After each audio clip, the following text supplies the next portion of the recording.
Hello, Blood Bowlers. Welcome to episode 9. I know we're going to go into the end game here, but I thought it would be really useful to just detail very simply how to score a touchdown.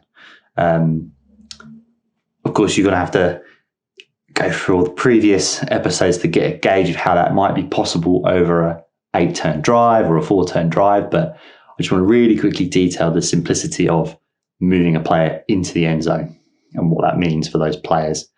There's a few different ways of doing it, so I just want to showcase it to you all so you can see, oh, okay, I can also score like that, or, oh, okay, there's a weird way I can score as well. So I hope it helps. Just a real quick one.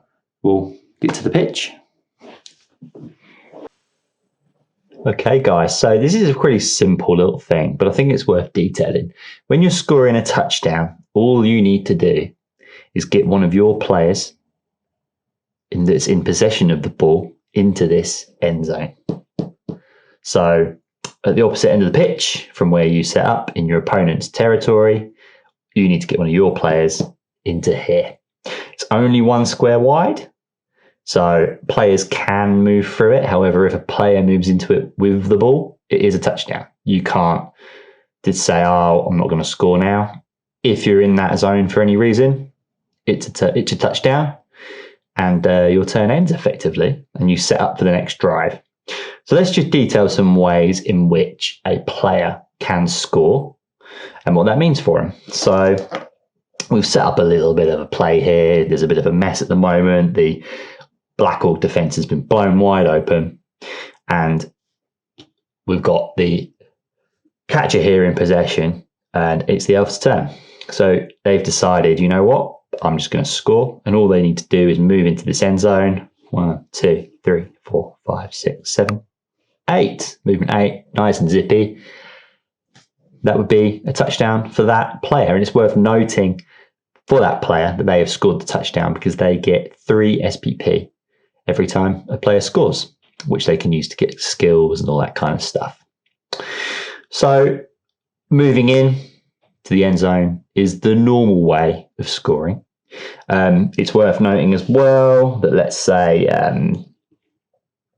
this little elf here was tagged by the goblin. You know, they would have to dodge out and do the kind of same kind of thing. Or, you know, if the player was here, they would still have to dodge out into the end zone like normal. Of course, if you fall over into the end zone, well then, fortunately, it's not a touchdown. It's a turnover, and the ball would bounce from there, and the drive would continue. So other ways that you can score also include passing the ball to a player who's open in the end zone. So let's say, for example, it's a last-ditch play for the Elves. They want to try and get the pass to this player here.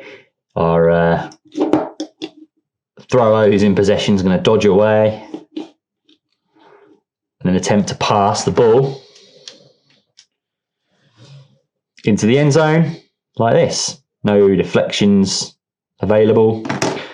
He loses it on a 2, almost on a 3+ there, and then our catcher gets to catch it, which he does. We'd actually get an SPP for the completion over here, and a touchdown would be scored straight away. That's another way to score. You don't necessarily have to have the ball. If you've got a player that's in the end zone, you can hand the ball off to them and it will be a touchdown. You can also throw the ball to them, and as long as they catch it, it would also be a touchdown. And it doesn't necessarily need to be the player you've moved it to. You could have another player in the end zone. However, you remember from the blocking episode, anybody who is here can be pushed off, and that can be pretty nasty for those players. So that's the 2 main ways in which you can score.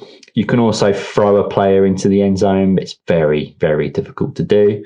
So a little goblin could be lobbed and he could scatter perfectly and land in the end zone, which is pretty amazing if you can pull that off.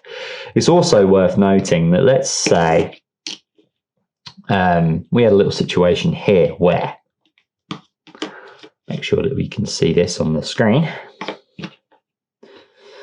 You know, we had a little cage of elves here or something like that, which can be really difficult, and the elf team's trying to sort of stall a little bit. The Black Hawk coach could decide to try and run in there and push the player into the end zone. Of course, more preferably knock them over. I mean, that would be the perfect situation. But, we could get some Blackhawks here on the ends, and then one of these little guys could just run in and attempt to try and blitz the ball carrier. It's going to be uphill dice. Let's give it a try. Well, there you go. The elf coach definitely isn't going to pick this power. He's going to pick the push. And in this case, he would have to go into one of these two spaces. And that would actually be a touchdown for the elves, but in sort of the reverse of play. So in that case, the elf coach would lose a turn.